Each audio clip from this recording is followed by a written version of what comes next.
What is up, everybody? This is your boy, Teran Rodriguez, host of Set Point here on IE Sports Radio, your direct feed for all that sports.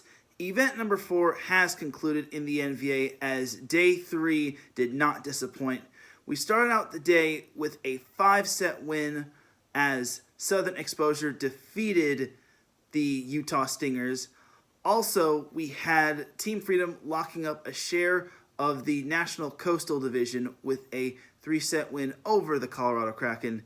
Then we had the Texas Tyrants locking up the National Central Division with a 3-set win over the Seattle Sasquatch. Finally, we had the biggest win of the weekend. We had the Inland Empire Matadors taking down the Los Angeles Blaze in straight sets. Very impressive win for the Matadors.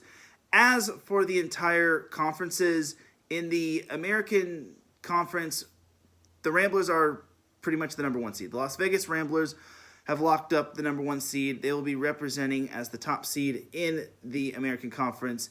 The Utah Stingers are ahead of its division in the American Central Division at 4-4. But right behind them is the Dallas Tornadoes. Speaking of the Dallas Tornadoes, them, Southern Exposure, and the Inland Empire Matadors are all tied at 3-5 for the first 2 wildcard spots. Only one of those 3 teams will get in, and don't count out the Colorado Kraken just yet.